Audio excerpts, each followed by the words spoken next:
Hi, in this video, I'll show you step by step how to replace the front fender on a BMW E60 or E61. The procedure for the right and left sides is exactly the same, so you can follow this guide no matter which side you're working on. I'll tell you how to do it quickly and easily, avoiding problems so that your car regains its full classy look. Now let's get straight to work. The whole process should take about 1 to 2 hours. I start by removing the two inner screws. There's not much space for my hands since my car is in the garage, but with the doors fully open, it'll be much easier for you. Once that's done, I open the hood to remove the rubber seal that protects the interior from water, and after taking off the covers from the plastic rain channel, I pull that part out as well. Next, I remove the 3 screws from the front section of the fender, being careful not to let any of them fall inside. Then I move to the upper part, where there's another screw that needs to be removed by hand because of how close it sits to the hood. At the very top, there's one more spot that requires using an extension bar. And here, you need to be careful not to hit the windshield. Once that screw is out, the entire section on this side becomes loose, and I gently pull it to make sure it has some play. Now, unfortunately, I've got some bad news. We're moving on to the lower section, which is much trickier to remove. If you don't like getting frustrated or have larger hands, it'll be easier for you if you take off the wheel first. However, I'll show you how to remove the entire fender without taking the wheel off because there's a clever way to do it, and I'll show you that trick in a moment. First, I unscrew the 3 bolts that hold the plastic wheel arch cover. They may be dirty with sand, rusty, or badly damaged, so there's a good chance you'll have to replace them with new ones.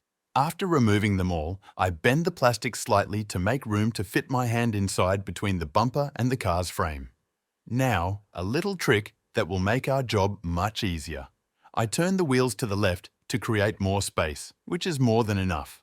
Now, under this panel, we need to reach 3 bolts that fasten the fender and the bumper. I've marked them on the screen. With the right extension, they can be unscrewed quite easily. For me, it was easiest to lie down on the ground to reach them at the correct angle. Continuing on the other side of the fender, there are 3 caps that honestly can't really be removed gently.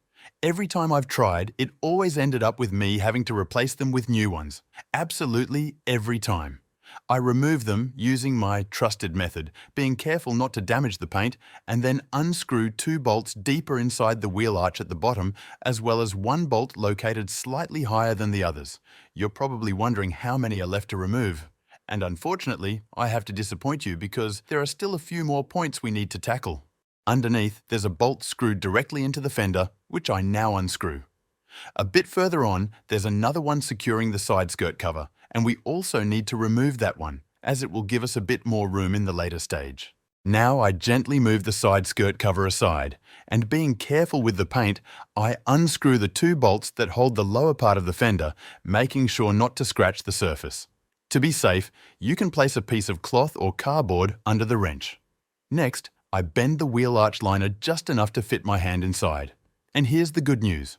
I unscrew the final bolt deep inside, which I've now marked in the photo using a suitably long extension.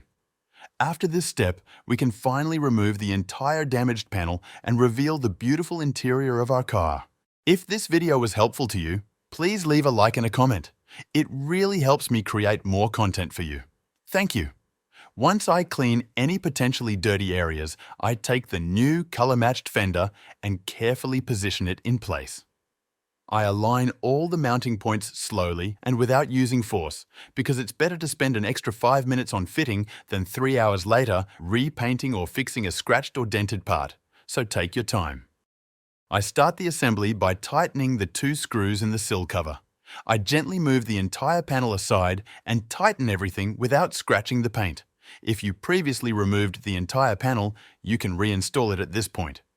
Next, I secure the 3 screws located in the upper section under the hood. This will prevent the panel from flexing while tightening. Continuing, I move to the 2 screws near the windshield and the hood hinge, placing and tightening them. Then, I reinstall the plastic spacer that was previously in this spot. After that, I place the drainage channel back into its guide and attach the 2 caps that lock it in position. Finally, I screw on the nut at the very top. The last element in this area is the seal, which I slide onto the edge so it fits firmly in place. Now comes our favorite stage, the one with the worst access. I lie down on the ground and tighten the front section that you can see on the screen. Before tightening everything completely, it's important to align the fender and bumper properly so that nothing sticks out and all parts fit together nicely, because any misalignment here will be visible. I placed the plastic wheel arch cover back in its position, and as you can see, there's a small gap between the fender and the bumper, but we'll eliminate it shortly by tightening the cover screws.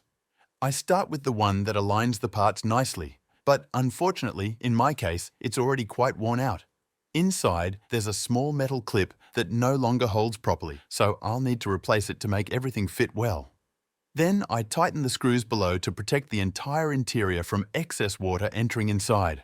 Then, the same thing on the other side. I attach the proper extension and tighten the screw that secures the fender to the beam at the end. Next, there are 2 screws at the very bottom, which will also reinforce the previously removed side sill of our car. One of the final steps is to place the plastic wheel arch cover back in its position and fasten it with all the screws, as well as install the 3 caps that I previously removed by force. Finally, I open the door and screw in the last 2 bolts at the top, the same ones we started the disassembly with. This is the final result after the replacement. I've already done the front door, the mirror, and the fender. Next up are the rear doors, which I'll replace in the next episode. See you there.